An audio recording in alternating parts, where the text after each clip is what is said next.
apresentação da Eliane, a gente vai mediar aqui o coordenador de graduação, o professor Eduardo. Seja bem-vindo também, Eduardo.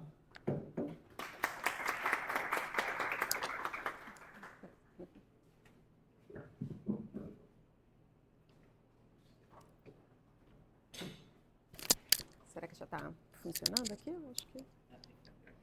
Agora eu aprendi. Aqui, ótimo. Bom dia, é um prazer estar aqui. Queria muito agradecer a PUC, em nome do professor, queria muito agradecer a Geisa, minha colega de trabalho na Firjan, que me convidou para estar aqui hoje. Queria também agradecer a equipe que está aqui, Selmita é nossa agente de cidadania aqui na Rocinha, Tati, nossa geógrafa, Carola, que também está chegando aqui, mas eu acho que é um prazer estar aqui com vocês hoje para falar um pouquinho dessa nossa experiência, né, tanto do ponto de vista da minha experiência profissional, mas como do ponto de vista também da nossa organização, que é a Firjan, que é a Federação das Indústrias do Estado do Rio de Janeiro, para os estudantes, enfim, para os pesquisadores que estão aqui, para a gente, né, conversar um pouco. Eu acho que é muito no intuito de uma conversa, de um diálogo sobre as experiências que a gente vem fazendo no campo do desenvolvimento social, do investimento social, tanto do investimento social corporativo quanto do investimento social público também. Então, eu agradeço, é um prazer estar aqui nessa manhã de segunda-feira com vocês. Bem, eu sou formada em administração, tenho um mestrado em Design Futures, também, né, uma especialização em estratégias de impacto social. Minha vida sempre foi muito pautada pelo olhar da minha formação, né, e o que ela traz de contribuições para o desenvolvimento social. Estou na Firjan há 14 anos, mas passei antes por outras organizações como o SEBRAE, como o Ministério da Agricultura como consultora. Também morei em Moçambique durante 3 anos, no norte de Moçambique, trabalhando com uma fundação chamada Fundação Agacan, em que a gente trabalhava com comunidades costeiras no norte de Moçambique, comunidades, né, de agricultores, pesqueiros e artesãos no norte. Então, a minha experiência ela também é uma experiência muito baseada no campo, né, na ação, no olhar sobre, né, o que a gente vê de desafios para além do processo de construção de uma estratégia, né, como é que é a implementação dessa estratégia. E é a partir disso, né, que eu vou falar aqui. Aqui eu estou mostrando um pouquinho da nossa equipe, né, a nossa equipe de responsabilidade social da Firjan, né, uma equipe que cresceu muito nos últimos anos. É uma equipe muito diversa, uma equipe que a gente tem geógrafos, como a Tati, que está aqui, sociólogos, assistentes sociais, psicólogos, pedagogos. E esse olhar multidisciplinar ele é muito importante por esse processo que está aqui. Eu falo também, coloquei lá no alto da escada, né? Você vê uma florzinha amarela, é minha mãe, e do lado é minha filha. Então, da onde eu vim, né? Eu sou a primeira geração que tem uma graduação, né? Que tem, né, o ensino médio completo. Então, isso também é uma parte muito importante do que eu trago em termos de trajetória, daquilo que eu desejo construir. A Carol, né, que é o futuro, e quando está ali o tempo inteiro, né, no questionamento dos processos, né, atuais, né? Então, eu acho que a gente, como profissional, e eu entendo que eu estou falando, na sua grande maioria, para estudantes, né? Então, o que é aquilo que nos inspira, né? O que é aquilo que nos coloca num propósito de atuação, e eu acho que isso é fundamental para o nosso trabalho ser efetivo. Então, é uma equipe do qual eu tenho muito orgulho, e tudo que eu vou falar aqui faz parte de uma entrega dessa equipe, de uma construção dessa equipe. Selmita aqui também com todo esse conhecimento. Então, o que a Firjan faz, né? Quem conhece a Firjan aqui? Só para eu ter uma dimensão.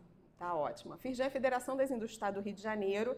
Então, a federação ela está conectada com, né, com outras federações pelo Brasil todo, né, o Conselho Nacional da Indústria. E o propósito de uma federação de indústria é olhar, né, a competitividade, a produtividade da indústria naquele estado. E aí ela faz todo um trabalho, né, junto, né, à política pública, junto com as instituições no âmbito federal, estadual e municipal. Então, aqui no Rio de Janeiro, a gente está organizado dessa forma. A gente tem uma presidência, que é a Firjan, e a gente tem 5 outras organizações ligadas à Firjan. A Firjan ela trabalha com representatividade empresarial e responsabilidade social. A representatividade empresarial são os conselhos empresariais, são os estudos econômicos, toda a parte associativa, né, que são associações de empresas. E quando a gente fala de conselhos, a gente tem uma série de conselhos. Conselho de Infraestrutura, Conselho de Mulheres, Conselho ESG, Conselho Tributário. E a responsabilidade social é um tema que a gente atua na Firjan desde 2000, né, com a criação do Conselho de Responsabilidade Social, que hoje se funde com o Conselho de Meio Ambiente, e hoje é um Conselho ESG.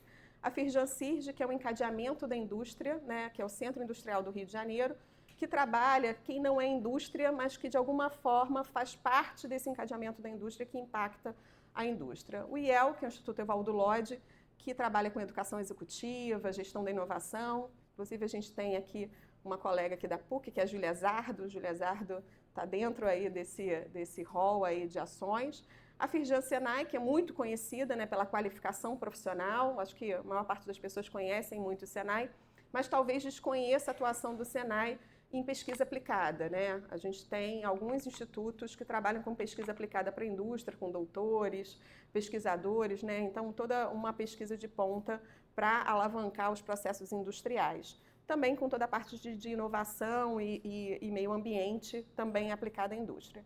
E a Firjan-SESI, que é o serviço social da indústria, que trabalha muito com as questões da saúde laboral do trabalhador, com a promoção da saúde, com a educação básica e também segurança do trabalho, enfim, e a gente também está ali dentro dos aspectos da responsabilidade social para as empresas, tá? Só para vocês terem uma ideia, a gente está em 22 municípios do estado, a gente tem 10 representações regionais, que são mini-firjans nessas regiões, justamente para articular, né, regionalmente quais são os desafios desses territórios. São 38 unidades Firjan Senai SESI, 10 Fab Labs, 4 institutos de tecnologia, 3 institutos de inovação, um centro de inovação, um escritório em Brasília e 90 unidades móveis. Então, aonde a Firjan não está presente em termos de estrutura física, ela tem uma capilaridade também pelas unidades móveis. Por que isso é importante, né? Porque à medida que a gente tem um crescimento no estado, né, em função de polos industriais, a gente consegue alcançar isso para poder trabalhar nesses territórios, tá? Eu gosto muito de colocar esse primeiro slide, né? Eu sou gerente de uma gerência de responsabilidade social e eu acho muito interessante quando a gente coloca esse slide que fala um pouquinho da evolução do papel nas empresas na sociedade. Por que isso é importante? Porque quando a gente fala, né, da percepção da atuação da empresa, quando a gente fala da era antiga, pré-década de 80, a gente olha muito a empresa com aquele papel gerador de emprego e o Estado gerador, né, de investimento social a partir dos impostos, né? Então, o Estado focado nesse investimento, a empresa gerando empregos e o Estado planejando e guiando esses gastos socioambientais, né? Na década de 80, né, pós ditadura, os movimentos sociais eles começam a se reorganizar, né? Mas também, nesse momento, começa a se questionar, né, o papel do negócio e Estado de uma forma mais enfática, né? Então, essa retomada, né, da liberdade de expressão, das reorganizações, começa a falar, bem, essas empresas elas começam a ter uma estrutura muitas vezes maior do que alguns estados. Então, como é que a gente consegue, né, dar transparência a esse processo de presença dessas indústrias nesses territórios, né? Então, existe um fortalecimento dos movimentos sociais organizados e no Brasil o IBASE, ele lança o conceito de relatório social, né, que explica o valor que as empresas têm na sociedade. Então, o relatório social também na Itália tinha o balanço social, que é quando você começa a dar transparência a esse processo das empresas nos territórios. Na década de 90, o movimento da responsabilidade social ele se fortalece, né? A gente vê, né, as grandes discussões no Fórum Econômico Mundial, os movimentos também de dar visibilidade a questões, né, como, né, o trabalho em determinados setores, né? Então, toda uma sociedade se fortalecendo para mostrar que determinados aspectos não estão em desequilíbrio e como que isso precisa ser cada dia mais fortalecido em termos de visibilidade. Então, na década de 90, ele é reforçado, e aí quando a gente fala de responsabilidade social, a gente fala, né, da relação da empresa com seus públicos de interesse. Quem são esses públicos de interesse? Para além do acionista, é o colaborador, é o fornecedor, é a comunidade, é o Estado. Então, a responsabilidade social, ela olha esses stakeholders, né, esses públicos de interesse. E no Brasil, o Ethos, que é o Instituto Ethos, ele começa a trabalhar formas de transparência para além do balanço social. Então, os indicadores Ethos vêm aí fortalecendo esse processo de visibilidade de dados, né? E os movimentos sociais continuam se multiplicando, né? A capacidade de você gerar informação numa escala muito maior também. E aí a gente entra nos anos 2000, em que você olha a sustentabilidade para além da perspectiva de responsabilidade social, mas introduz o conceito de externalidade do negócio na gestão. E o que é essa externalidade? Né? Toda empresa ela tem uma externalidade, positiva e negativa. E essa externalidade, ela precisa ser olhada e tratada. Né? Quando a gente fala da dimensão negócio, né, balanço financeiro, isso está muito claro, isso está muito estruturado. Mas quando a gente fala de externalidade ambiental e social, isso também começa a precisar ser olhado e visibilizado para quê? Para justamente trabalhar a gestão de risco e a gestão de investimento. Então, uma empresa que vai ter o seu capital aberto, né, e que vai ter investidores, eles precisam saber. O financeiro está legal? Pode estar maravilhoso, mas se o social e ambiental está crítico, ela tem um risco muito significativo de, dali a um tempo, gerar um impacto muito significativo em termos de valor. Então, também a sociedade, para além dos investidores, começam a tomar decisões baseadas nessas informações. Então, né, eu acho que boa parte pode lembrar, na época que a Nike começou a produzir tênis fora, né, dos Estados Unidos, em outras regiões que tinha lá uma dimensão de trabalho forçado, escravo, que as pessoas começaram a colocar aquilo na mídia e deixar de consumir, e tantas outras empresas, né? E isso começa a trazer aí uma flutuação, inclusive, do valor de capital dessas empresas. Então, o GRI, que é o Global Report Initiative, que é um modelo global de reporting, se fortalece, o ISO, o Dow Jones e uma série de outros modelos de divulgação, o SASB, que trazem justamente essa visibilidade de dados, né? E essa agenda se intensifica com outros atores da sociedade fazendo essa pressão.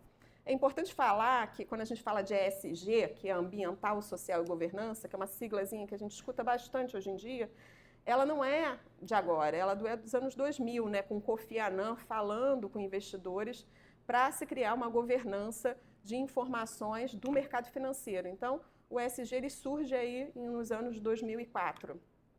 E hoje a gente fala muito de geração de valor, né? Então, é quando esses processos, produtos, serviços, principalmente novos modelos de negócio, eles são já pensados como soluções para a externalidade. Porque quando a gente mitiga externalidade, de uma certa forma, a gente está ali enxugando gelo, né? Mas quando a gente pensa um modelo de negócio já considerando esses aspectos, é quando a gente vai para modelos, né, cada vez mais diferenciados e estratégicos. E quando a gente fala de uma nova geração também de empreendedores, muitas vezes esses empreendedores já constroem o seu modelo de negócio justamente pensando em produtos, soluções e serviços, pensando em como que isso impacta a sociedade de uma maneira diferenciada. É claro que eu não vou falar que todo negócio é dessa forma. A gente, né, ainda tem muitos negócios que não agem dessa maneira. Mas, assim, cada vez existe uma pressão maior para esse modelo. A gente está vendo aí, né, os impactos de uma política americana, né, de descontinuidade de DEI, né, diversidade, equidade e inclusão, e como que isso está reverberando nos Estados Unidos, né, num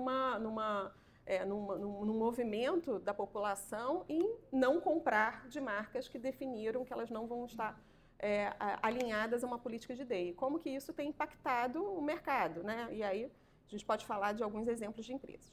Quando a gente fala, né, nesse geração de valor compartilhado, a gente também traz aí, né, toda uma agenda dos Objetivos do Desenvolvimento Sustentável, que foi uma agenda criada diferente dos Objetivos do Desenvolvimento de Milênio, que trabalhava a sociedade civil e governos. Os ODS, ele trabalha a sociedade civil, governo e empresas. De novo, porque empresas elas começam a tomar um tamanho e uma volumetria de decisões, recursos, que impacta territórios de uma maneira muito significativa. Então, os ODS traz a responsabilidade do setor privado também para mudanças estratégicas. Então, quando a gente fala de geração de valor compartilhado, né, essa presença da sociedade civil, ela é muito importante.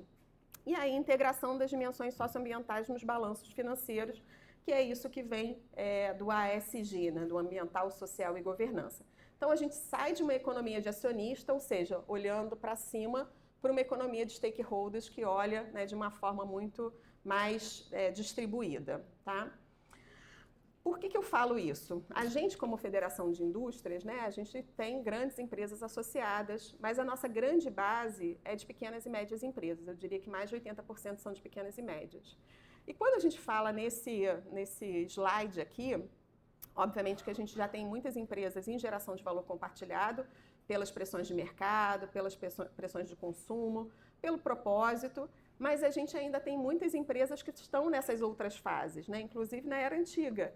E o nosso trabalho é muito como é que a gente vai construindo estratégias, né, soluções para que essa empresa ela possa ir chegando à geração de valor, ou quando ela faz parte de um encadeamento produtivo. O que é um encadeamento produtivo? Né? Vamos supor que eu seja uma empresa do setor de beleza. Eu fabrico cosméticos. Então, na fabricação de cosméticos, eu tenho embalagem plástica, eu tenho logística, eu tenho uma série de outros fornecedores que trabalham comigo.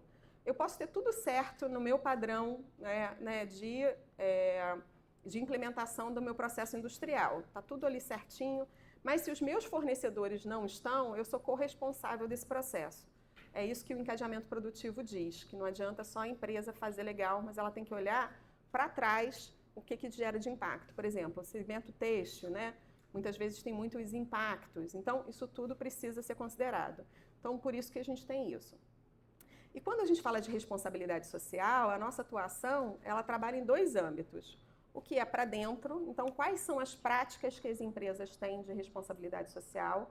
Então, ela cuida do seu fornecedor direito? Ela cuida do seu colaborador direito?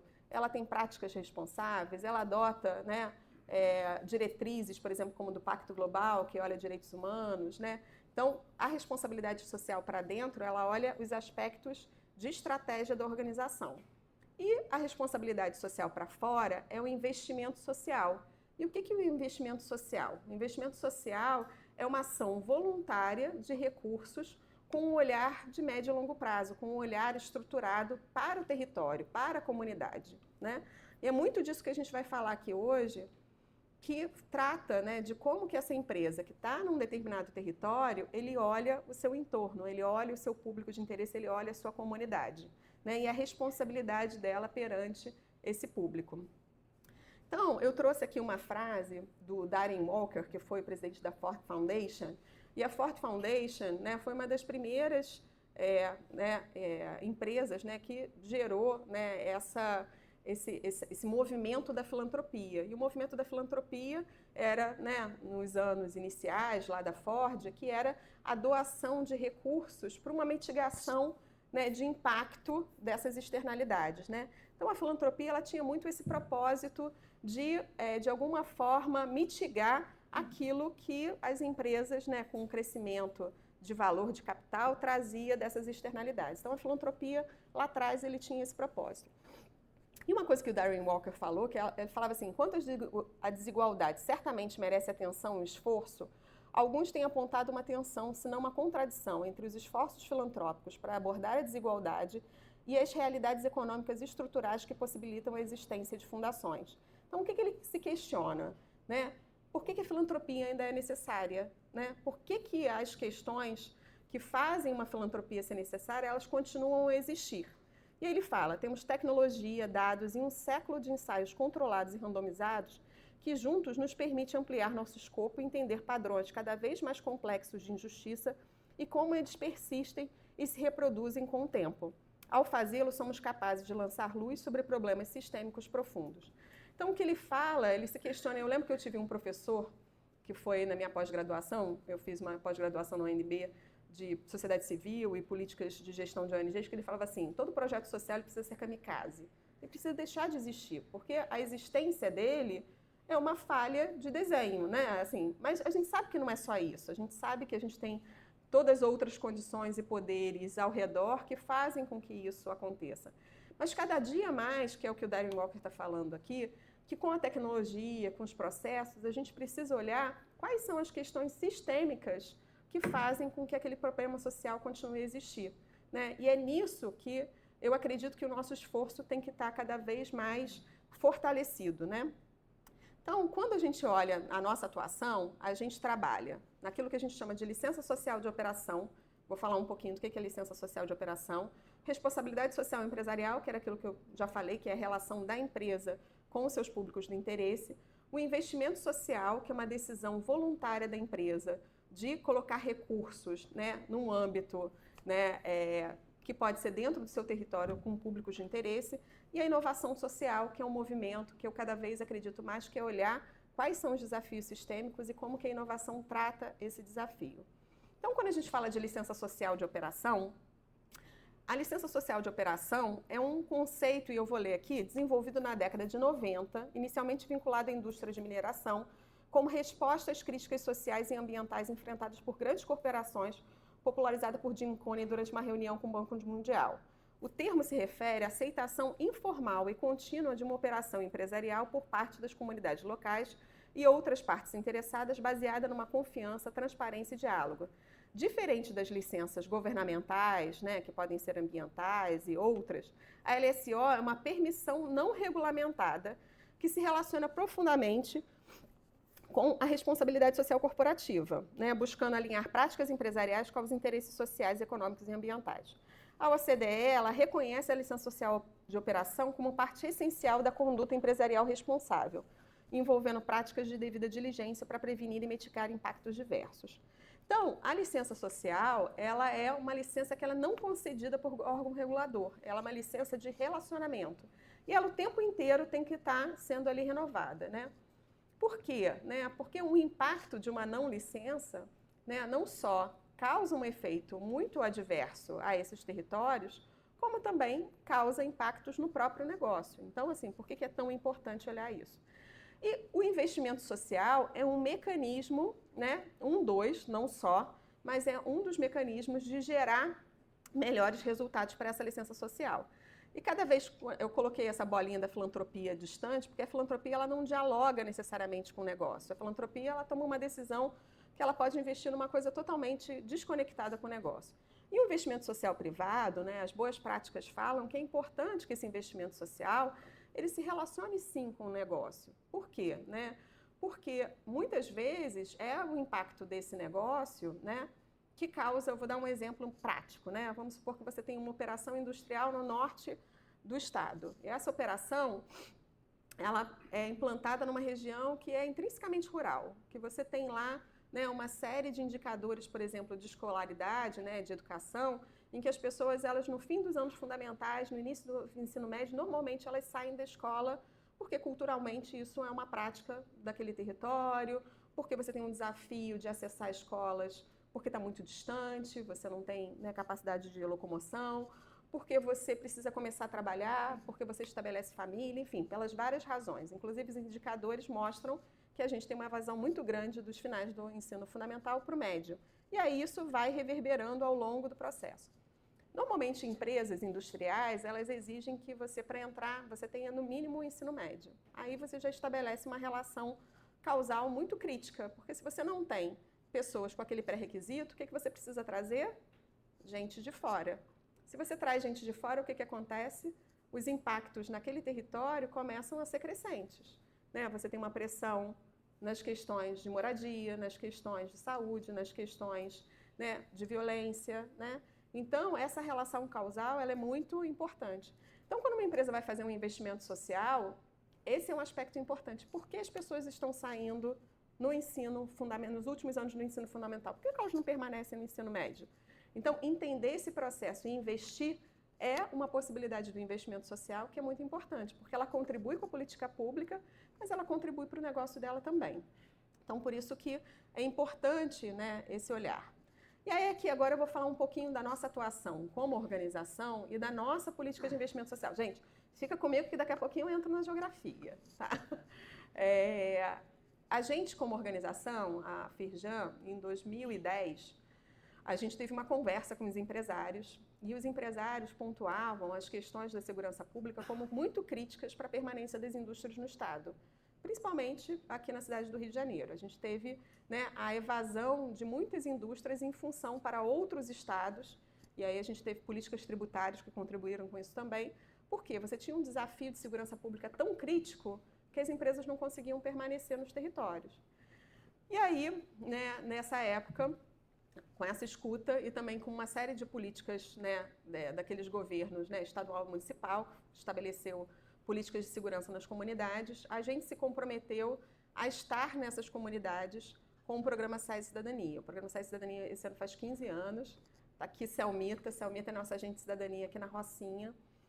E o que o Programa SESI Cidadania se propôs? A gente é uma instituição que trata educação, tanto básica quanto profissional, quanto cultura, quanto esporte.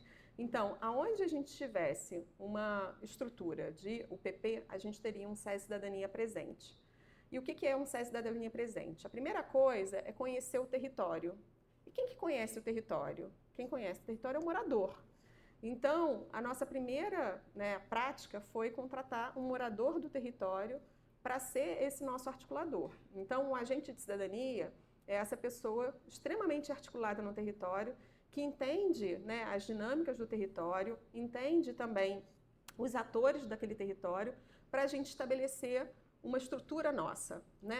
E, nesse momento, o que é uma estrutura nossa? Lá em 2010, a gente tinha programas como o EJA, bibliotecas comunitárias, o SAF, que é o SESI Atleta do Futuro, que trabalha com o esporte, a longevidade, o Vira Vida, são vários programas que são a nossa expertise no território, mas também qual foi o aspecto extremamente importante da implantação do Programa SESI Cidadania para a gente? Porque a gente, como uma federação de indústria, a gente entende muito das estruturas industriais, mas a gente entendia das estruturas comunitárias? Eu acho que a gente tinha muito a aprender, e a gente aprendeu muito nesse processo. Porque se você estabelece uma qualificação profissional, mas essa pessoa tem um desafio de fazer uma xerox para apresentar, para se cadastrar, esse é um desafio, que às vezes ele não é percebido.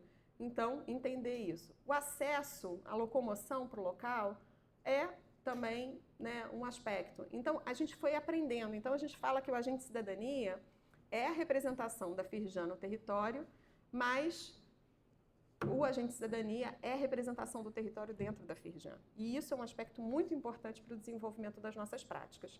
Então, hoje, em 15 anos de SESI Cidadania, a gente está em 33 comunidades do Rio de Janeiro. Nós temos em torno de 25 agentes de SESI Cidadania, que trabalham muitas vezes em mais de um território, mas esse agente, ele é um agente com conhecimento profundo desse território, dessa comunidade. A gente tem 7 indústrias do conhecimento. As indústrias do conhecimento, elas estão presentes no Morro Azul, Prazeres, Santa Marta, Cidade de Deus, Borel, Formiga e Providência. A gente já teve outras tantas, mas a gente precisou desmobilizar algumas em função também da nossa capacidade de investimento. Mas, independente, essas indústrias, eles são polos justamente de integração da comunidade, é um espaço em que ela pode acessar uma série de conteúdos. A gente tem uma biblioteca, a gente tem infraestrutura de informática, a gente tem aulas de robótica, a gente tem uma atuação com a longevidade. Então, essas indústrias. E nesse processo, ele é um processo sempre de diálogo, que a gente também trabalha em rede. Então, a gente não é uma presença isolada, a gente trabalha com outras organizações sociais do território para justamente reverberar essas necessidades e essas potencialidades, porque a comunidade, ela é uma potencialidade.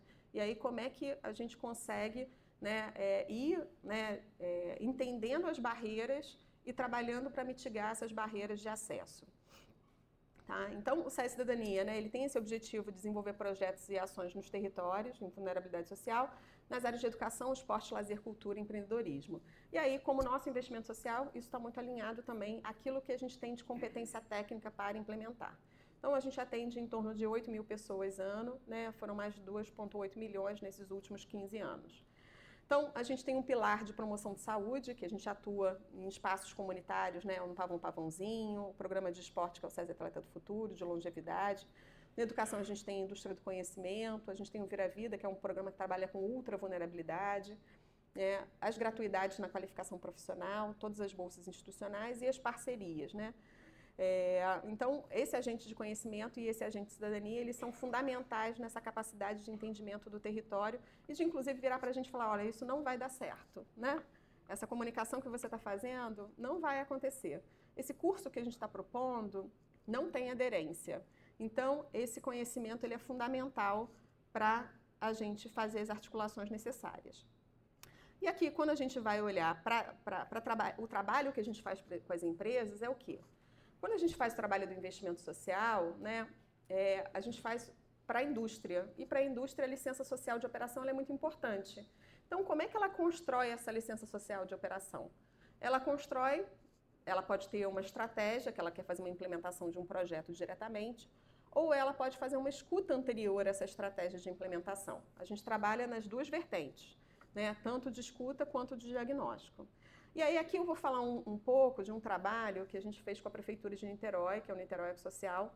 O Niterói Ecossocial é um programa que a Prefeitura estabeleceu a partir de um olhar, né, de um programa que é o Pacto Niterói contra a Violência. Então, a partir de indicadores que impactam a juventude de uma maneira muito significativa, a Prefeitura, e a partir de um fundo, que é um fundo que vem do Royalties, decidiu investir em juventude, né? E nesse investimento, a gente trabalhou com algumas vertentes, né? Que é a vertente da qualificação profissional, ou seja, esse jovem, ele concluiu o ensino médio ou ele, caso ele não tenha concluído, parte do processo do projeto é um processo de continuidade à formação dele. A gente trabalha um processo de desenvolvimento humano que trabalha a competência socioemocional. Então, esse jovem, né, qual é a reflexão sobre o seu futuro, qual é a reflexão sobre, né, a sua identidade, seu projeto de vida. Então, a gente trabalha isso ao longo do processo formativo.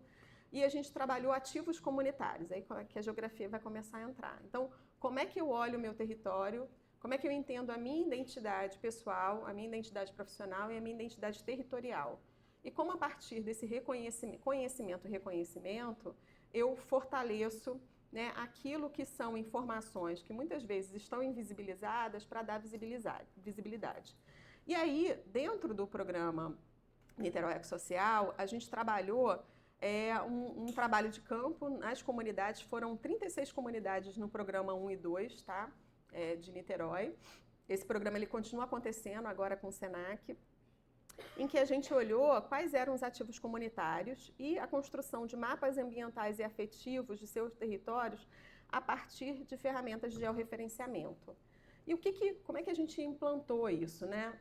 Esses jovens, eles passavam pela qualificação, então estava dentro da nossa unidade Senai, passar pelo desenvolvimento humano, estava dentro da nossa unidade Senai ou SESI, e eles tinham um dia que eles iam para o campo, e eu estou aqui com a Carola também, que participou, geógrafa também do Ecossocial, que era justamente olhar os seus territórios na dimensão de desafios e potencialidades. Então, esse jovem, cada um dentro dos seus territórios, ele construía isso que é o mapeamento participativo, que é construir histórias de cada território a partir de mapeamento de pontos ambientais e afetivos pela perspectiva do aluno morador. E a expectativa era que o aluno desenvolvesse não só esse senso de pertencimento e identidade a partir da realidade dos territórios, mas transformar isso em agente de mudança e ação. E esse mapa, ele é conjunto com a Prefeitura de Niterói. Então, ele está dentro do CIGEL, que é uma estrutura de georreferenciamento da Prefeitura, para trabalhar também essa visibilidade de informações. Eu vou levar vocês aqui agora a esse site mostrar como é que isso foi. Tá gerando aqui. Então, cada aluno, a partir de uma facilitação em sala de aula, mas também com geógrafo e ferramentas de georreferenciamento, esse jovem, ele entrava, né, dentro de cada um dos seus territórios. Primeiro começa em sala de aula sobre conceitos, né, como é que a geografia está presente na nossa vida, como é que o georreferenciamento atua no nosso dia a dia hoje, o que é isso. Então, tinha toda uma estratégia de conhecimento prévio, né, de estímulo a essa reflexão, tá? Depois, ia-se para campo, olhar, né, em cada um dos seus territórios, né, como é que é essa estratégia de construção, né, georreferenciadas. Então, está aqui a Renata, que era a nossa geógrafa na época, junto com os jovens, né, construindo esses pontos, né? E aqui eu vou mostrar para vocês o exemplo, tá vendo? Eles estão aqui fazendo, né, a coleta de pontos e a informação desses pontos no território. Vou mostrar aqui para vocês.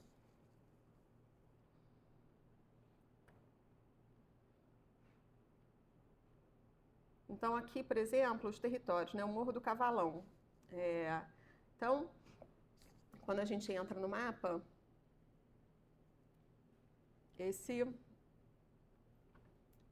essa inclusive é a capa aqui da apresentação, se você entra num ponto, ele coletou esse dado, né, aqui em 2021, e quando ele fala, olha, eixo de reflorestamento, áreas com potencial para pomares, hortas ou pequenas áreas produtivas, eles falam do que eles vão fazer nessa região. Aqui ele fala iluminação pública, a maior parte possui acesso. Iluminação pública do comércio. E aí ele vai indicando, né, em cada uma dessas áreas. Quando eu volto para... E aí eles vão, né, descrevendo, né, as situações mais críticas, os potenciais de desenvolvimento. Quando eu olho aqui, por exemplo, o Morro do Holofote,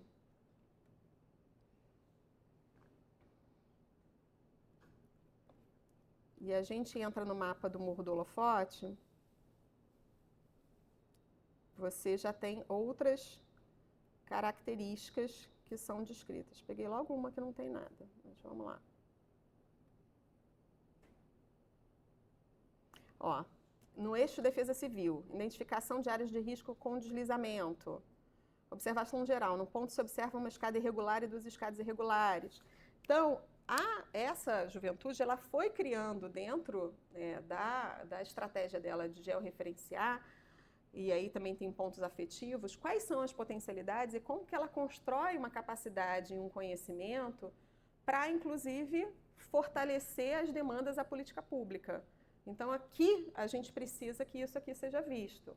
Aqui eu preciso, em conjunto com esse georreferenciamento, com esse mapeamento, também uma construção de, né, repertório e soluções junto com outros eixos da política pública. Então, tanto da Defesa Civil, quanto das secretarias de assistência, quanto de outras fontes, né, de fortalecimento dessa...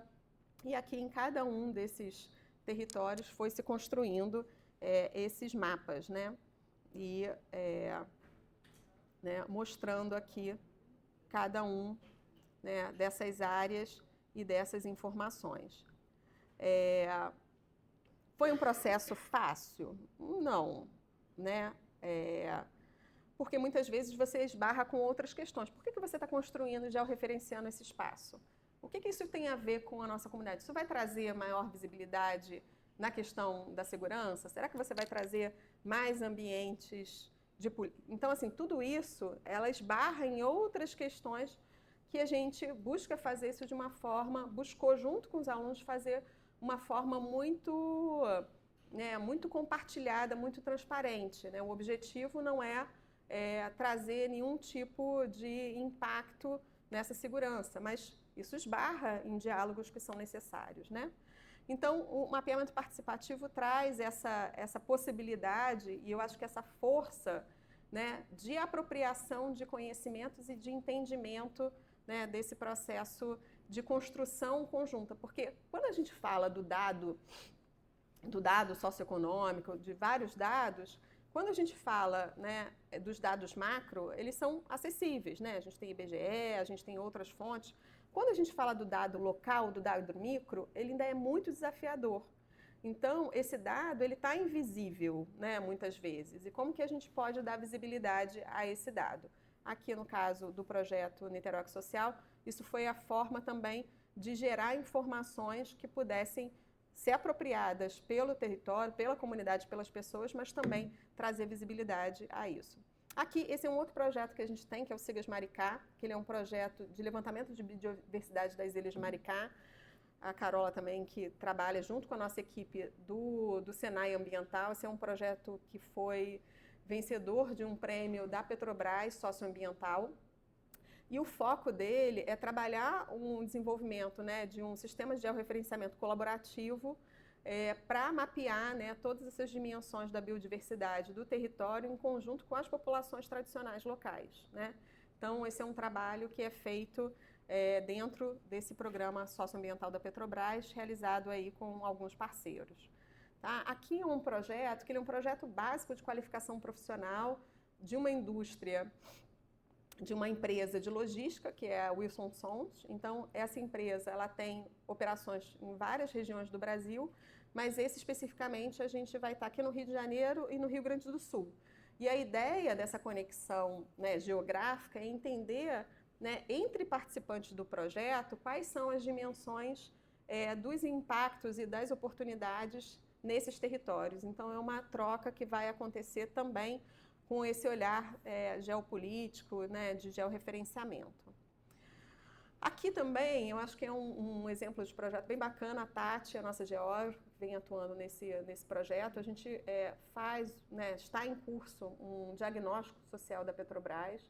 Ele é um diagnóstico que acontece em mais de 786 comunidades no Brasil, são 141 municípios, 16 estados e 38 unidades operacionais da Petrobras. Por que a Petrobras faz isso? Ela faz justamente para entender, dentro dessas regiões de influência, né, da operação, quais são, né, a escuta desse território, quais são os dados, né, socioeconômicos, e aí a gente trabalha toda uma dimensão de dados secundários, de dados primários, né, com atores sociais, com toda uma governança de território, né, público, privado, associações de moradores, lideranças comunitárias. Então, a gente faz essa escuta com esses atores. A gente faz essa pesquisa survey, que são com moradores, e aí a gente vai usar dados estatísticos, né, para a gente ter uma representatividade populacional para essa escuta. Toda a parte de georreferenciamento, vou mostrar aqui para vocês, e os diálogos participativos. Enquanto a pesquisa vai olhar, né, de uma forma mais individual a percepção daquela comunidade sobre a influência da empresa no território, os diálogos traz para um nível de aprofundamento. Então, é um desafio enorme, porque a gente está falando do Brasil todo, de todas essas dimensões, não só geográficas, logísticas, culturais de um processo como esse, né? A Tati, que está no programa, a gente, assim, tirando os cabelos, assim, arrancando os cabelos, porque assim, o que a gente deseja, de fato, é que essa escuta ela se reflita em investimentos sociais coerentes com as necessidades e os desafios do território. E tem sido muito bacana porque em alguns momentos a gente já está levando as devolutivas para a operação e assim, né, muitas vezes a gente tem uma matriz decisória na matriz e a gente tem uma matriz operacional que às vezes não está, né, coordenada em termos de ação. E o que o diagnóstico traz é um pouco, né, de melhorar cada vez mais isso e melhorar cada vez mais a tomada de decisão da empresa em aspectos que vão impactando aí esses stakeholders, né? Então, eu trouxe um exemplo, né, de um trabalho, né, quando a gente vai fazer a pesquisa dos surveys, né, o que a gente tem que fazer? Entender a região de influência, né, fazer, né, todo um georreferenciamento para a gente poder fazer um recorte populacional. Tati, me corrige aí onde eu estiver errada, por favor.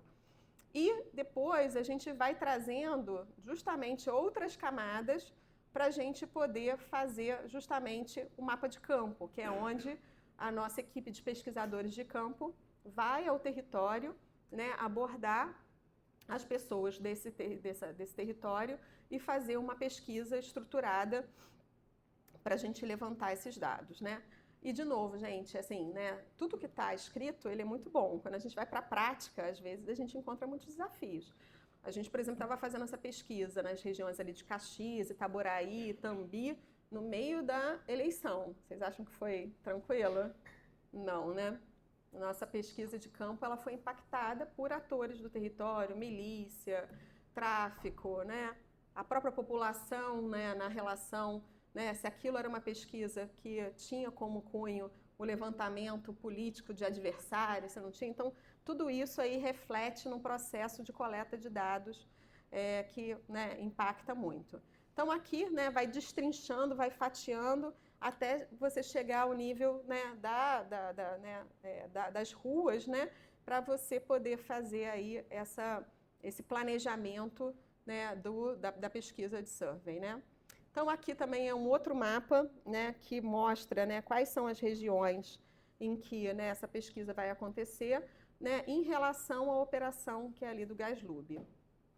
E aqui eu vou mostrar um pouquinho, eu acho que é bem interessante porque ele dá uma qualidade visual, que é justamente ali na região de Caxias, no Parque das Missões, quando você olha, né, você vai, né, fazendo um zoom, e aí vai entendendo, aqui a gente tem a Arme Rio, que é a operação da empresa, e aqui tem o Parque das Missões, que é a presença do território fronteiriço ali em empresa e o que a escuta desse território é importante no aspecto o que essa empresa precisa construir de estratégia, de relação comunitária, de investimento social, para que você tenha aí uma relação, né, ganha-ganha, né, uma relação de crescimento, né.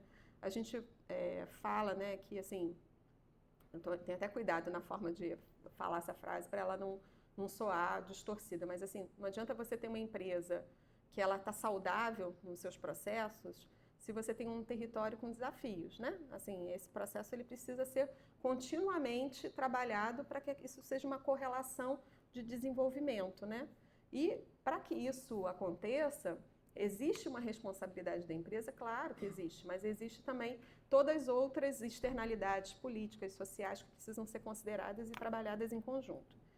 Então, aqui eu, né, vou tirar o meu crachá, Eliane Damasceno, né, gerente de responsabilidade social da Firjan, e aí olhando, né, para, né, o que o Milton Santos fala, né, dos aspectos, né, da industrialização, das grandes corporações, daquilo que, né, então assim, e ele fala, né, como é que pode ser essa ultraglobalização? Ele começa falando dos aspectos, né, críticos, mas como é que é esse aspecto esperançoso desse processo, né? O que a gente como indivíduo, como profissional, né, o que a gente pode fazer nesse processo? E é assim que eu me penso como um profissional dentro do meu trabalho, né? Aonde que essa tradução de mundos, né, tradução do mundo, do território, da comunidade, ela se traduz em estratégias para esta comunidade, mas em diálogo com a empresa que traz o investimento, né? Algumas vezes, algumas pessoas chegam para mim e falam assim, nossa, Eliane, até minha irmã fala isso comigo, nossa, Eliane, mas você trabalha para aquela empresa que fez isso, aquela outra empresa que faz isso. E aí, assim, eu realmente não me sinto confortável de, em nome, né, do meu privilégio, eu falar não de um recurso que vai impactar em muitos outros aspectos. Então, qual é a minha responsabilidade nesse processo? Que esse recurso seja utilizado da maneira correta e adequada. Mas, assim, não posso ser eu a virar e falar assim, em nome de pessoas que talvez responderiam de outra forma à não utilização, né? Então, assim, qual é a nossa responsabilidade? A nossa responsabilidade é influenciar cada vez mais para uma mudança de estratégia de comportamento, né? Então, né, o que ele diria sobre licença social de operação e como devemos buscar uma adequada licença social de operação? E aí eu vou pedir licença para ler realmente, porque, assim, acredito, com base nas reflexões de Milton Santos, aí eu posso levar pedrada, uma nova dinâmica para a licença social de operação, que ela deveria partir da verdadeira democratização do uso do território.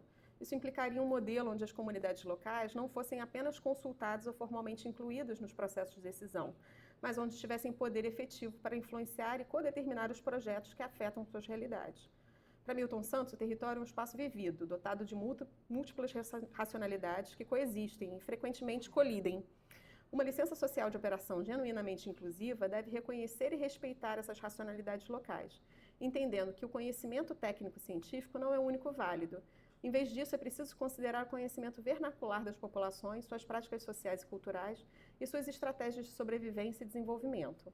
A aplicação dessa visão implicaria na criação de metodologias participativas que garantam uma comunicação horizontal entre empresas e comunidades.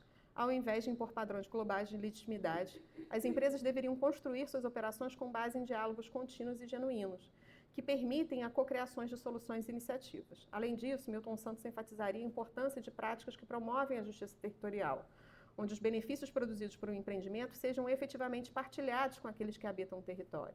Isso envolve não apenas compensações financeiras, mas a promoção de projetos que gerem bem-estar social, econômico e cultural para a população local.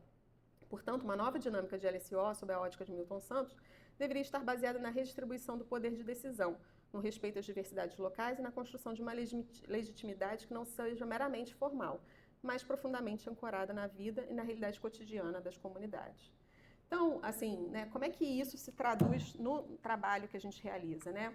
Então, assim, né, ao longo, né, dos meus muitos anos de trabalho, né, e assim, eu sempre vou de estar no território para estar, né, no escritório, e assim, o escritório às vezes ele exaure, né? E aí eu vou para o território, que é no território que a gente escuta e a gente entende a prática,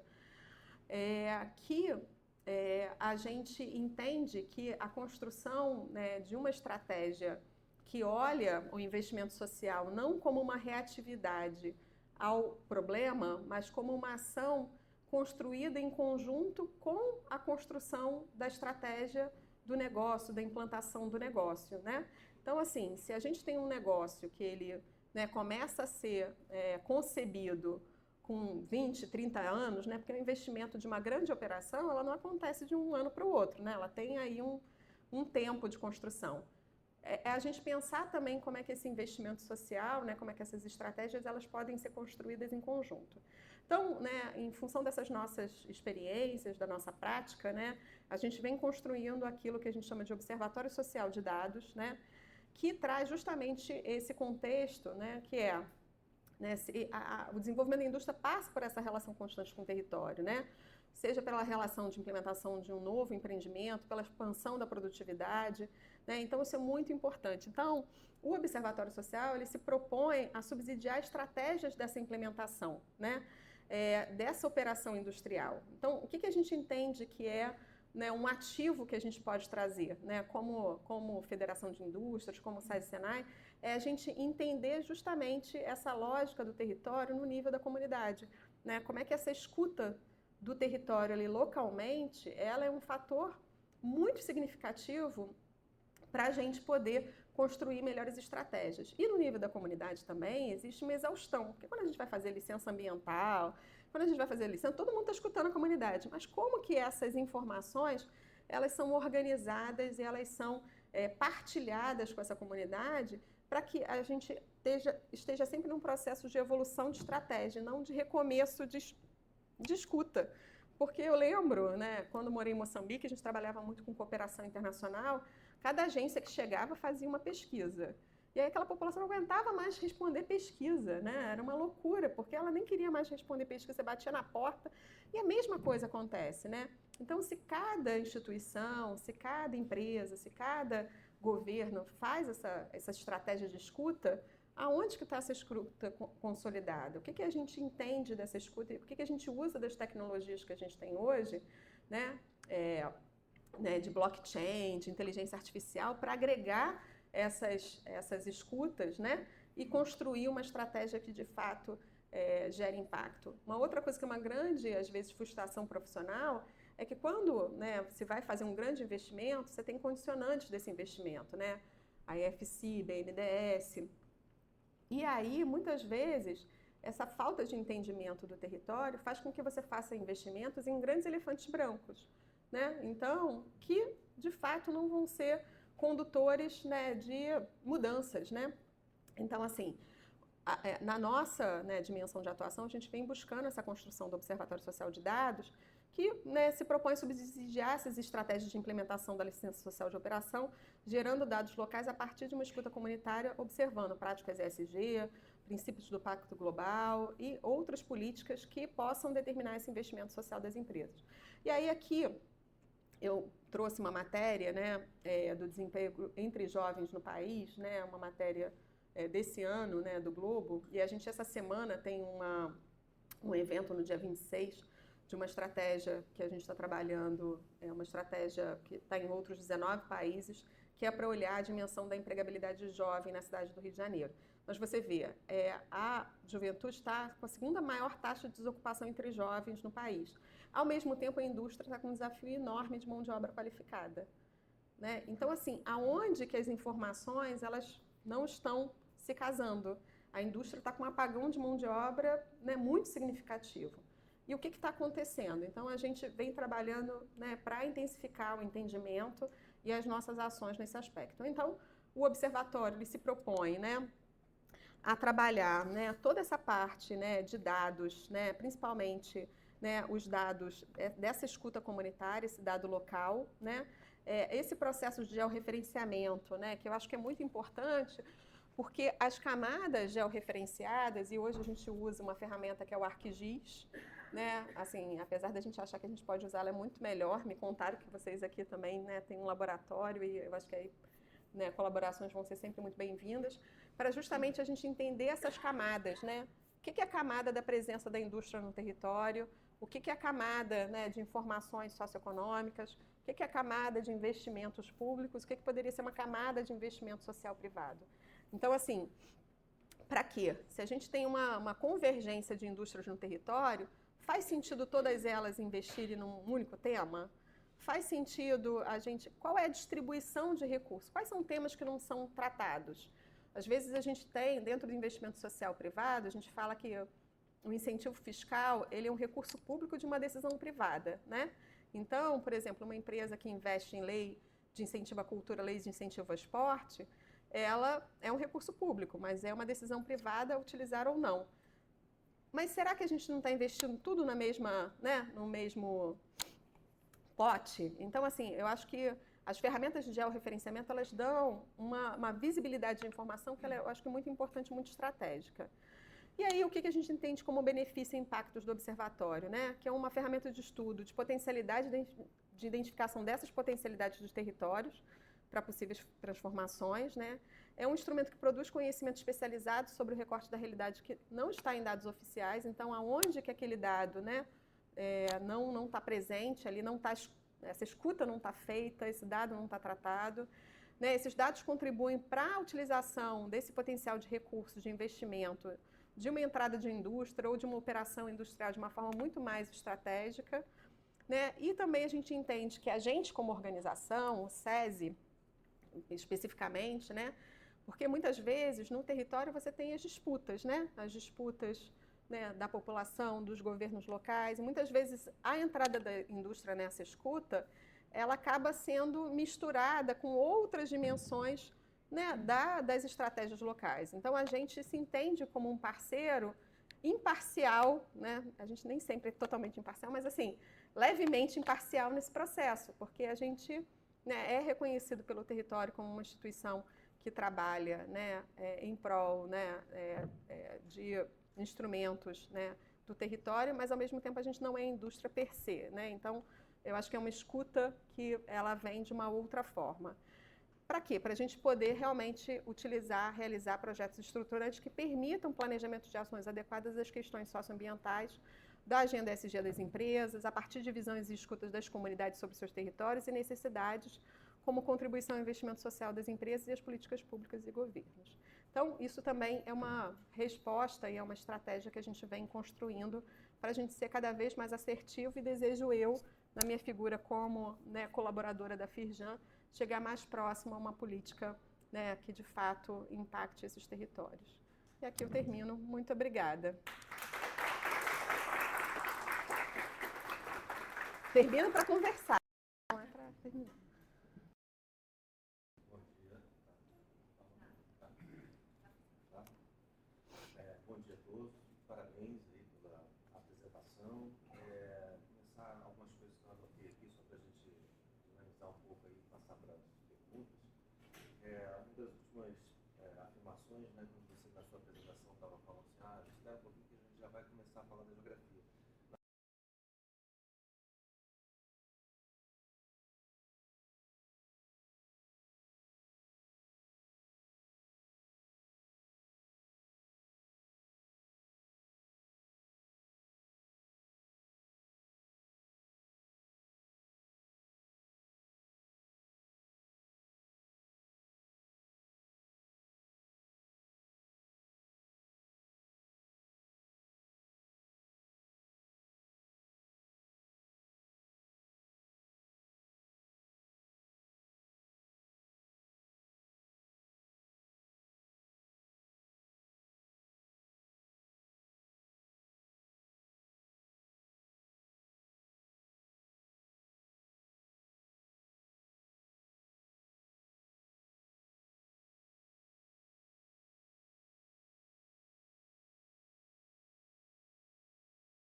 agora acho que passar para as perguntas, né? Das pessoas.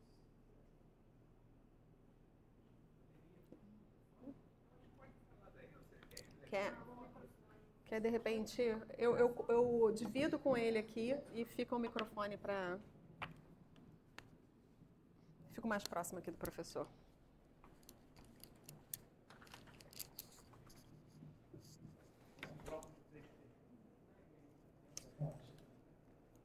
Primeiro agradecer pela palestra, obrigado.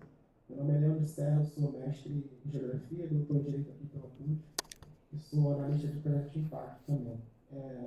Eu gostei muito da licença social de operação que você falou, confesso que não conhecia. Eu queria saber onde a gente pode achar uma lista de empresas e qual órgão regulador, não sei se você tocou nisso, mas se puder reforçar. E outra questão do investimento social privado, que a palavra investimento remete ao retorno do capital investido de alguma forma.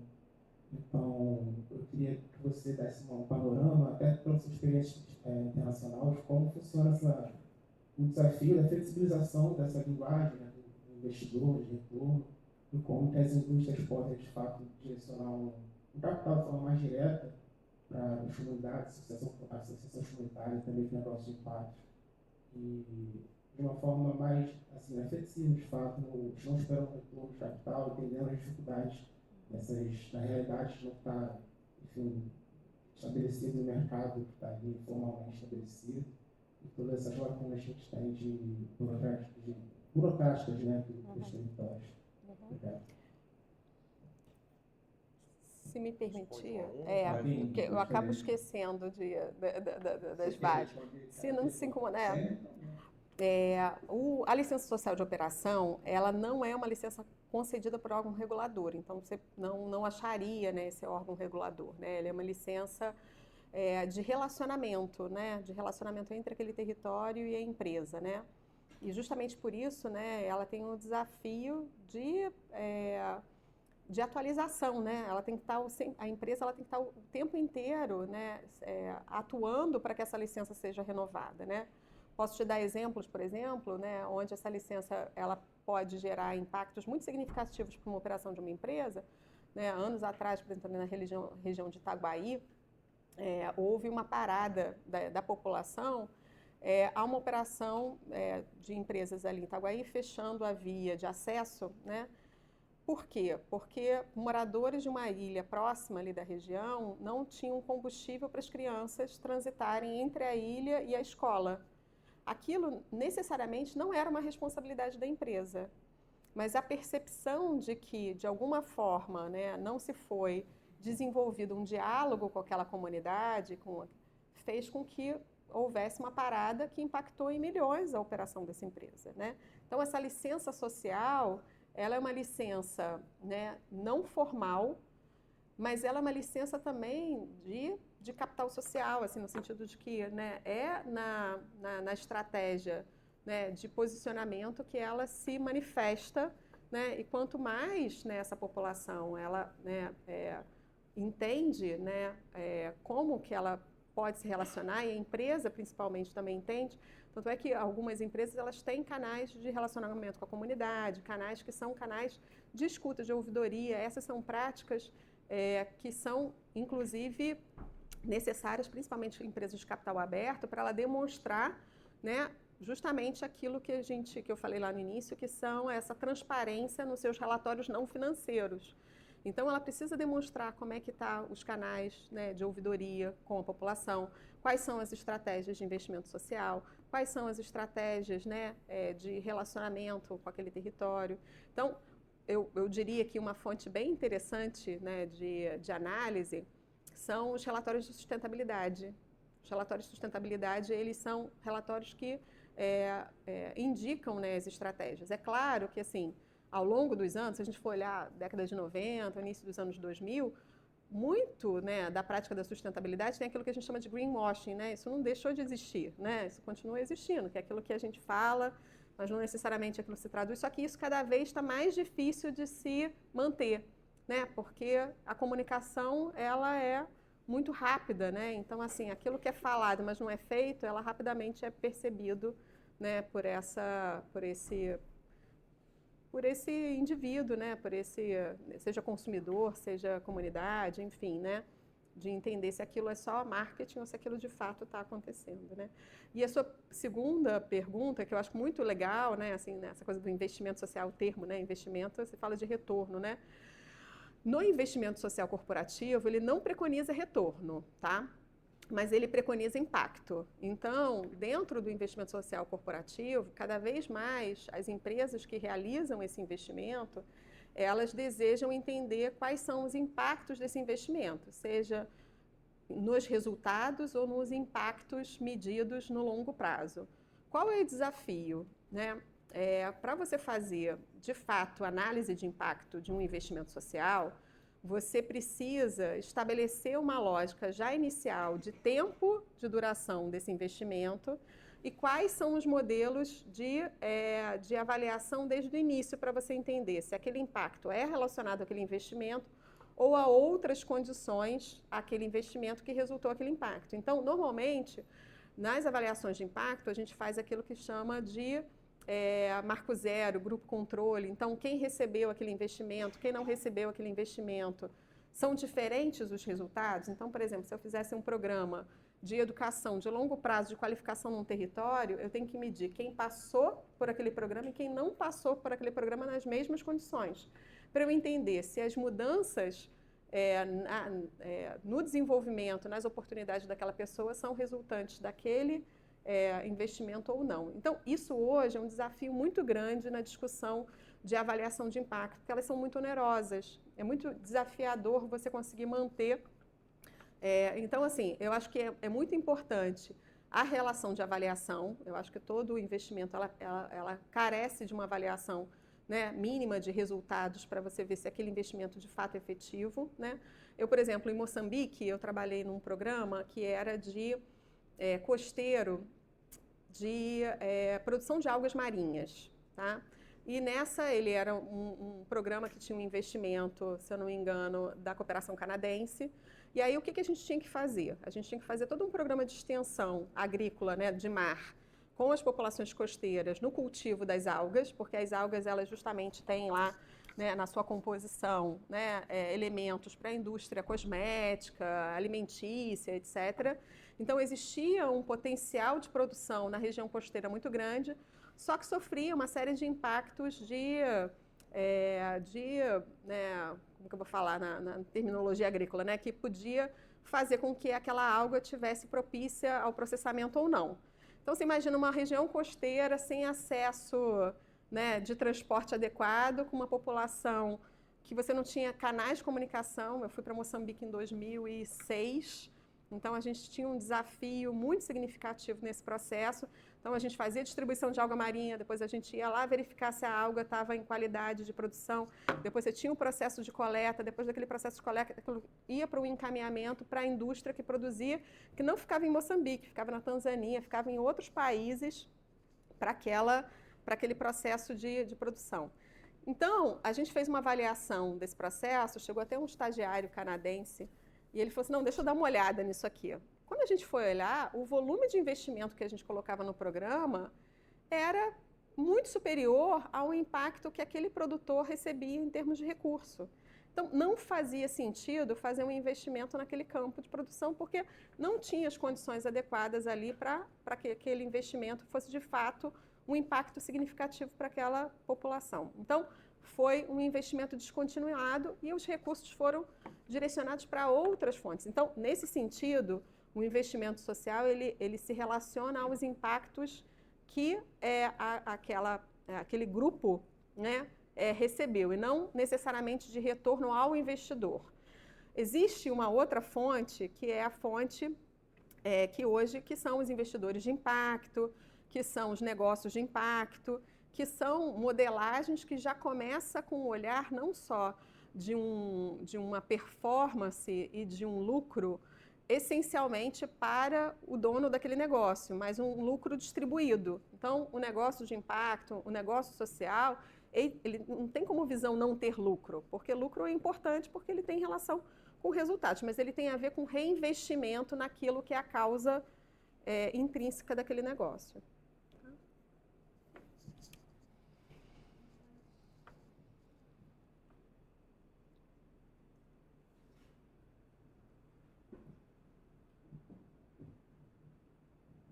Bom, parabéns, muito obrigado pela sua ótima apresentação. Eu acho que deu um panorama bem claro de como a geografia, nos seus mais variados aspectos, adentra, como bem falou Eduardo aí, a sua fala. Mas assim, eu fico sempre observando a Firjan e a geografia nessa relação, até porque a gente tem uma história meio clássica de observar as indústrias, os conglomerados industriais, como aquele grande agente de impacto que deixa as suas marcas, que são sempre nocivas no território. Praticamente não deixam marcas positivas, porque o foco seria explorar o espaço, explorar recursos e fomentar consumo em escalas das mais diversas, né? Então, essa discussão importantíssima que você traz sobre a visão cada vez mais clara, notadamente quem lida com as políticas públicas e a conexão entre os agentes e atores que comandam o processo produtivo, é de levar o território para dentro da indústria, né? Isso é algo fundamental, porque a visão clássica, né, da industrialização é a indústria chegando ao território e usando os recursos. Como reverter ou como mitigar essa situação? É levando o território para dentro da indústria. E aí, evidentemente, é uma hercúlea, porque as escalas e instâncias de decisão são muito diversas. E nesse sentido, agora, em relação ao que eu gostaria de saber, eu que você falasse um pouquinho mais, como a gente pode relacionar isso, primeiramente, com uma política industrial brasileira que continua ainda sendo definida mal ou bem por um governo central, por exemplo, o caso concreto do Comperj. Você falou, focos industriais acabam tendo que trazer a população em escala ou em nível médio para poder ocupar aquilo que é na indústria, mas existe um gargalo que não tem. Mas o Comperj aumentou gerou um fluxo demográfico gigantesco, população com baixa formação em busca dos trabalhos básicos. E todos os municípios do entorno do Comperj sofreram os impactos dessa presença maciça de população, porque aí os custos, né, de saúde, educação pública, habitação, fica para o nível das prefeituras. E daí vai surgir o Conleste, toda essa história que você já conhece. Então, como as federações ainda podem manejar o aumento do poder das unidades federadas, a Fiesp, a de Minas, a do Rio de Janeiro, para que, de fato, as decisões de grandes impactos industriais, como hidrelétricas e assim por diante, possam ser mitigadas por uma dinâmica territorial da unidade federada, dos municípios do entorno, porque a gente sofre até hoje, depois desses 10 anos, o impacto na construção, 10 anos não, 20 anos da construção do Comperj. É essa a questão. Não, obrigada. Muito recentemente, assim, acho que tem alguns dias, eu tive em conversa com a equipe da prefeitura de uma cidade no interior do Pará, né, em função, né, da expansão, né, de uma série de estratégias industriais na região. E aí a prefeitura estava justamente fazendo, né, uma série de ações e reconhecimento de estratégias para a implementação de estratégias que possam considerar os aspectos da implementação, porque todo negócio ele vai ter um pico, né, de implantação, né, que vai gerando ali um volume de mão de obra, uma intensificação, né, o que a gente chama de histograma de obra, né, que é um fluxo intenso, né, de operação, construção, né, todo um processo, né, de implantação que vai trazer, né, um crescimento muito vertiginoso daquela atividade e depois ela começa num estágio, né, de desaceleração e aí depois de decréscimo, né?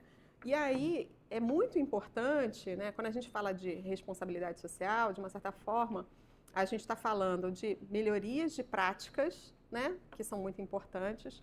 A OCDE fala de atuação responsável, porque quando a gente fala, né, talvez, né, de outras situações, a gente já não está falando mais, né, do enxugar de gelo, mas de uma visão mais de preparação de futuro. E eu acho que tem muito a ver com isso, né, a ver com como que esses vários atores, e aí eu estou falando de governos, né, de instituições financeiras, de federações de indústria, elas olham os planejamentos territoriais, os planejamentos de investimento, quando a gente fala aí da nova indústria brasileira, quando a gente fala do PAC 2, né, que são grandes investimentos, esses grandes investimentos, eles demandam uma série de questões, né?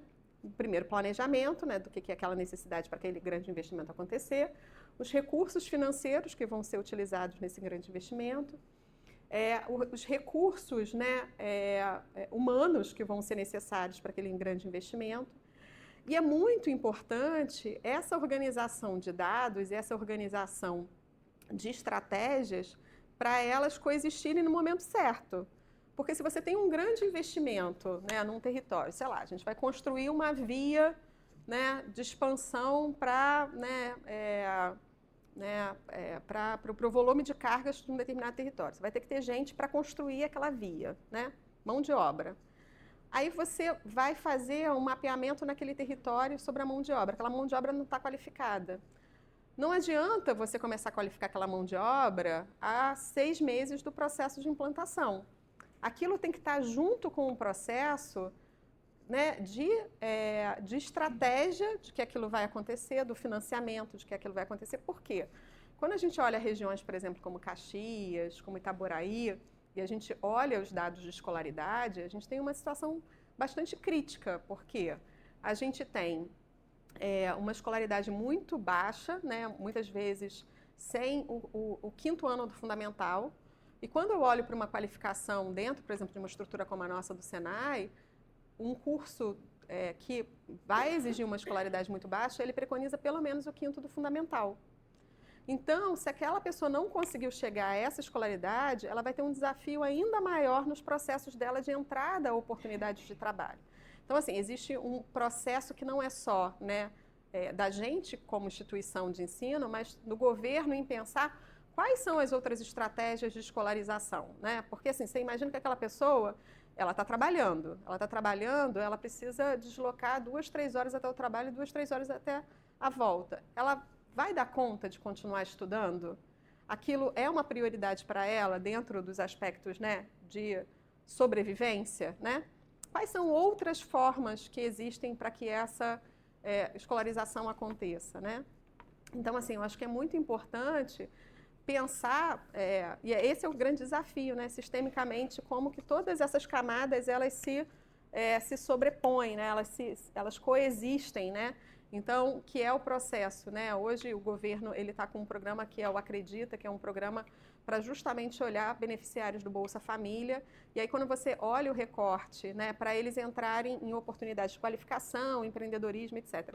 Quando você olha o recorte, né, de escolaridade, você vê que mais de 50% não tem escolaridade, não tem o fundamental completo.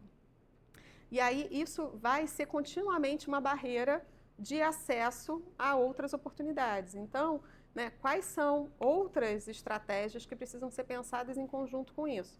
Para além disso, quando a gente pensa, por exemplo, num processo de mobilização e desmobilização, né, de uma grande obra, você tem fases de obra, né? Então, essa mobilização, muitas vezes, ela vai começar com conhecimento básico, com uma estratégia, né, de atuação mais básica, mas ela precisa ir evoluindo para níveis mais estratégicos. Porque quando você desmobiliza de uma obra, você pode mobilizar para uma operação, né, industrial, e assim por conseguinte. Para além da operação industrial, você tem outros atores ali, você tem todo aquele encadeamento produtivo, que é o quê? Né? Que é o transporte, que é a alimentação, que é a manutenção, que é, né? Para além disso, quais são outras estratégias, né, de fortalecimento de competências estratégicas? Porque a gente está numa discussão de empregabilidade para a juventude, mas essa empregabilidade que vem sendo cada vez mais precarizada, né?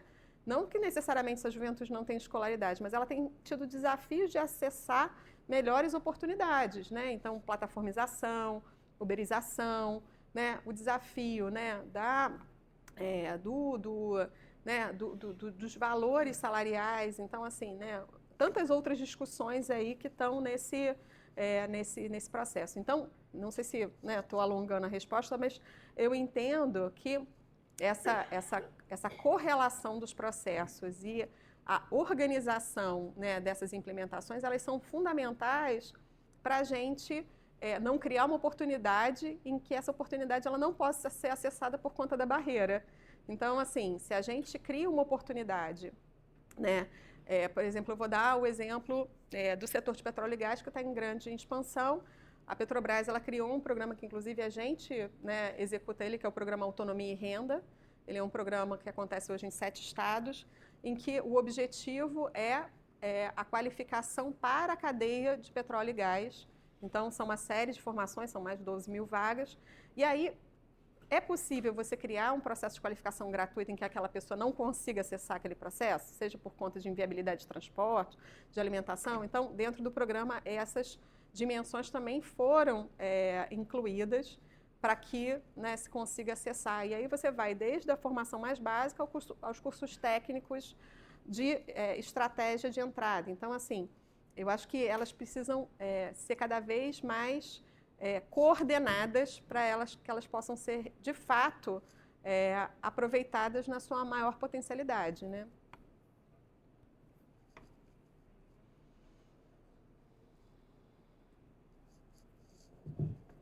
Tem uma terceira pergunta, então vou aproveitar para fazer. Você falou muito sobre essa questão da análise de dados, né? Todos esses trabalhos, esses mapeamentos que são feitos, eles geram muitos dados.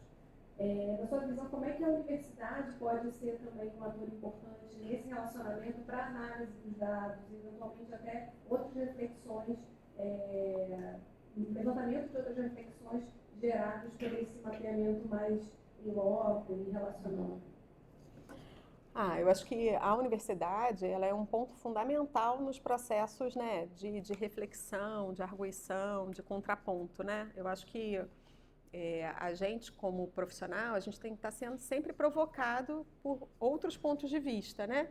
Então, assim, eu acho que é uma contribuição muito significativa na funcionalidade também dos processos, né? O conhecimento como uma estratégia muito importante para implementação, né, dessas estratégias. Assim, quando a gente fala de investimento social, uma coisa que tem me chamado bastante atenção, né, ao longo aí que é a dimensão da inovação social, né? A inovação social, ela preconiza você olhar quais são as questões sistêmicas que impactam numa determinada realidade ou num determinado resultado, né? Eu vou dar um exemplo mais, né, prático de inovação social.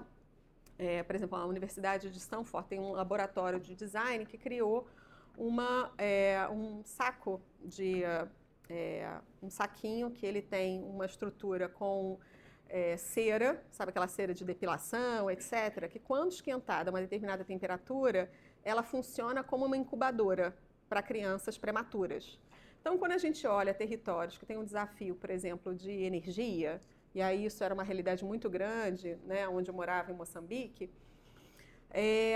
o impacto, né, do nascimento precoce, né, dos impactos cognitivos, de morte, etc., não só causam, né, uma questão muito crítica, né, mas também outras questões que vão impactar o sistema de saúde, etc. Então, aquilo era uma solução, né, criada, né, como produto, né, como estratégia para um desafio, né, ali de uma política. E existem outros, né? O desafio da evasão escolar, o desafio, né, de tantas outras dimensões. Então, a inovação social ela busca justamente, né, na convergência dos desafios do território e da academia pensar em soluções sistêmicas para desafios da sociedade. E aí isso também é importante na dimensão de escala. Por quê? Né? Não existe projeto social, né, eles são muito importantes, eles vão continuar existindo, que vai dar conta da escala. Ele é muito ali, local, né? Ele vai dar conta até um determinado ponto. Mas a escala é muito importante, né? Porque se a escala não está presente, a gente, né, continua, às vezes, por exemplo, a questão do saneamento, né? A gente tem uma questão crítica de saneamento, de acesso a estruturas de saneamento em determinados territórios. Né? Ao mesmo tempo que a gente tem tecnologias, né, que é um pouco do que o Darren Walker fala, né? Hoje, a gente, como sociedade, a gente tem acesso a conhecimentos que poderiam, né, ter aí uma relação de impacto muito significativo nessa escala, e como é que a gente converge isso? Eu acho que está muito nessa dimensão das oportunidades que a universidade traz, né?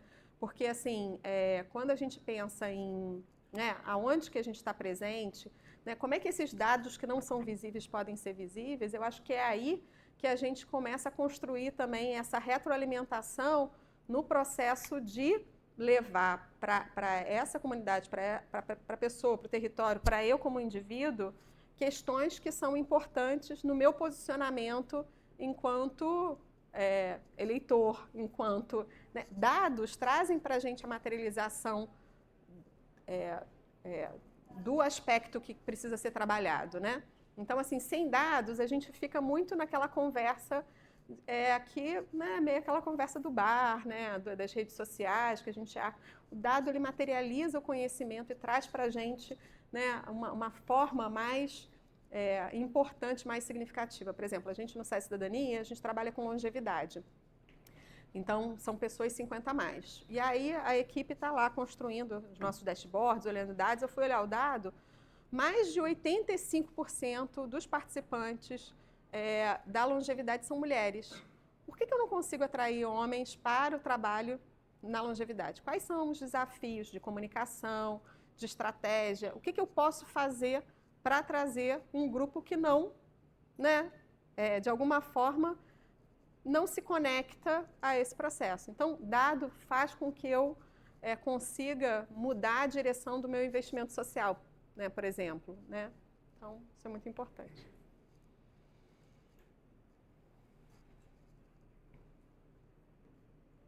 Bom dia, sou José Gonzaguel, professor aqui do Departamento de Geografia.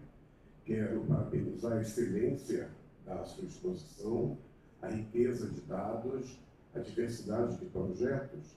E eu perguntaria com que frequência, com que temporalidade esses projetos são avaliados para saber da permanência, da continuidade deles. E também a qualidade dos dados produzidos pela Firjan, na medida em que cada vez mais ela se legitima no cenário nacional como fornecedora de dados, de informações e de análises. Qual a relação entre os dados dos projetos integrados de responsabilidade social e a produção de dados e informação geral da Firjan e a forma como ela se legitima no cenário nacional? Obrigado. Muito obrigada, professor. Bem, cada projeto ele tem uma temporalidade de análise de dados, né? Assim, projetos de curta duração, ele tem uma análise de dados que ela é feita por avaliação de resultado, não necessariamente avaliação de impacto, porque uma avaliação de impacto ela carece de um investimento que muitas vezes é superior até ao próprio investimento social, né? Então, assim, os dados, eles são olhados de maneira que aquela temporalidade, se a gente está falando, por exemplo, de um projeto de qualificação profissional, né?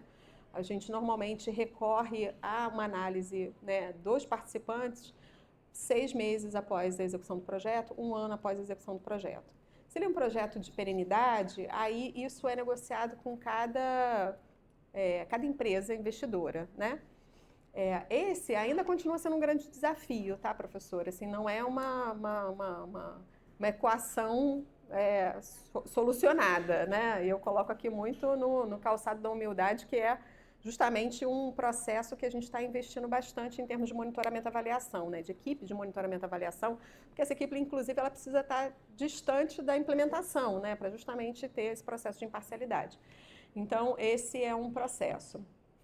Quando a gente fala de dados da organização Firjan como um todo, eu acho que é importante a gente dividir, né, a atuação de diferentes áreas, né? Por exemplo, hoje a gente tem a nossa área de economia, que é uma área que produz dados, né, dos mais diversos.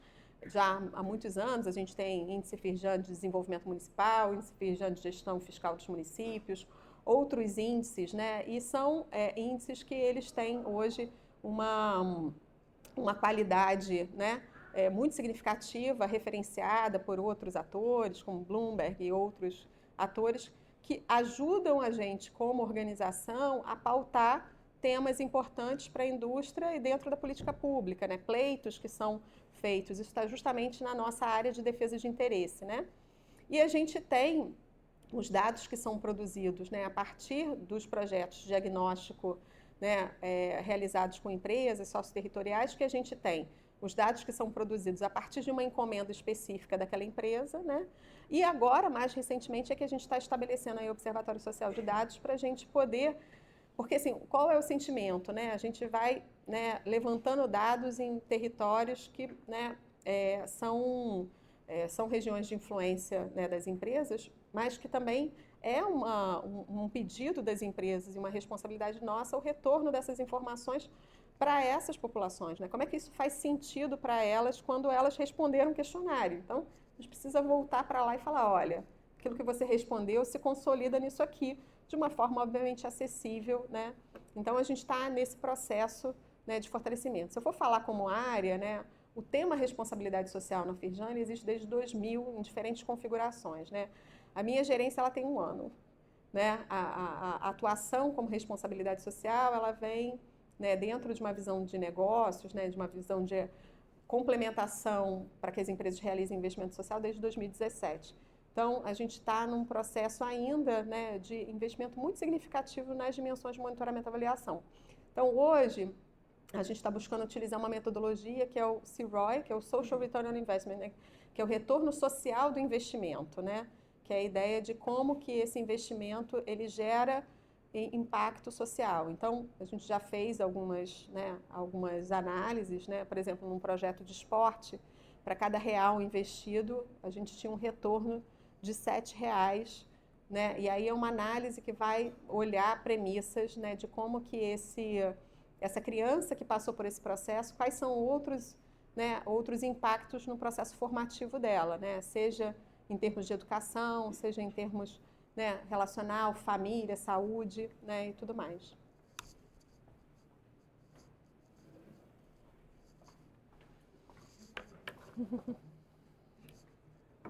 Então, mais alguém? Então, podemos finalizar, né? Agradecer mais uma vez a apresentação e a contribuição para a nossa reflexão aqui. Seja sempre bem-vindo. Muito obrigada, muito obrigada.